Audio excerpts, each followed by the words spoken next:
what's up, everybody? It's your girl, Beasley, and today I am being joined by a very, very, very special guest. I grew up watching this young man from his days at Detroit Crockett to his days in Michigan, and now his days in the NFL with the Philadelphia Eagles.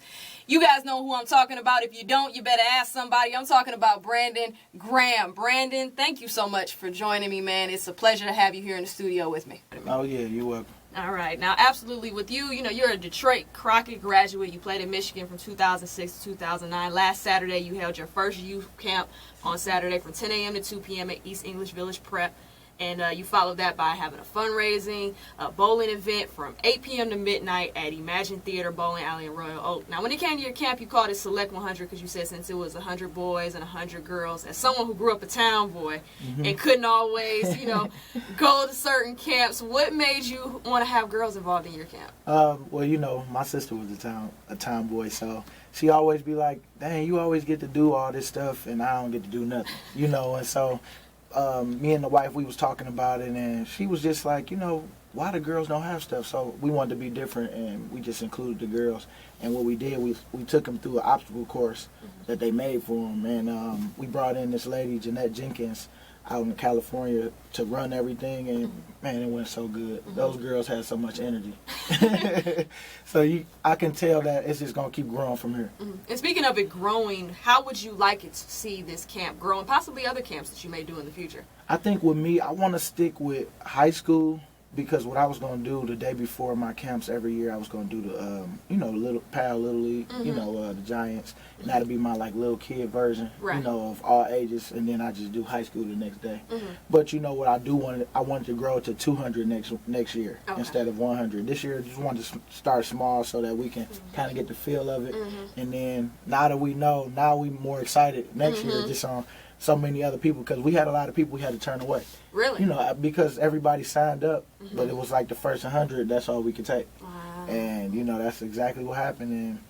And, I'm just excited for next year. We already talking about, ideas already. That's great. That's great. And how important is it for you to be involved in your community, and not just be involved, but be hands-on like you are? I just know how important it was for me to see people come back and, somebody you could look up to and know that you're not that far off from where they are.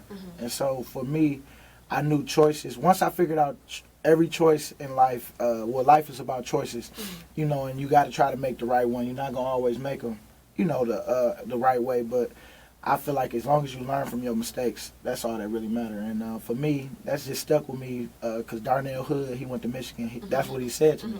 And he was just like, make sure, man, you choose football if that's what you're going to do over partying. And, I always seem to get that situation all the time. So it definitely helped me. Absolutely. Now, due to recent events, I guess you could say, surrounding the NFL, like Ray Rice, Greg Hardy, etc., a lot of people, especially some fans who are new to football, sometimes have this false perception of who NFL players are. How important is it for you to kind of show people in the community? No, it's not all NFL players. We give back. We really do care. How important is that? Does that kind of, make it even more important for you? Yeah, for me, I try not to even think about it. I just try to stay positive and, try to motivate other athletes to do better, because, yes, a lot of people do give us a bad name, but I feel like a lot of people, if they get to know me and once they figure it out, that I'm not, that type of guy, just their whole perception of everybody might change. For me, I just try to stay me. I don't even really worry about all that. Okay. Try to stay you. Well, I know one group of people who love you being you, and that's the University of Michigan. From the moment you came to Ann Arbor in 2006, you had an impact. I think, you were one of 5 true freshmen to play. Yeah. In the season opening game, I remember I was like, that's a freshman, right?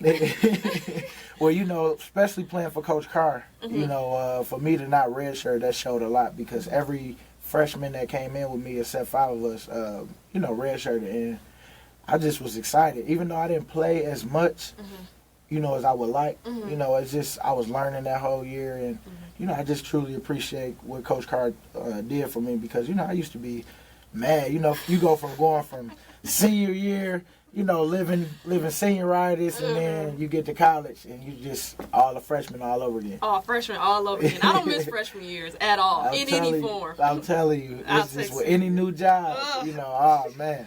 Oh man, who you preaching to the choir. But like you said, you got past freshman year, and by the end of your time in Michigan, you were Big Ten's co-MVP in 2009. You were 2-time Michigan MVP. Now, considering you were part of Lloyd Carr era and the beginning of Rich Rodriguez era, what do you think of new head coach Jim Harbaugh, and how does he fit at Michigan right now? I think Harbaugh fits because he brings the NFL to the college level, because he's been there. A lot of kids would come to him because they feel like he would get them right, to get to the NFL. And I just feel like, man, I'm just so excited. I can't wait to see what they do. I know their defense is going to be the strength this year. And I just can't wait to see, like, some of the guys that he has on his roster, how he develops them, because I feel like Brady Hoke, he really didn't develop the 5 stars that he did have.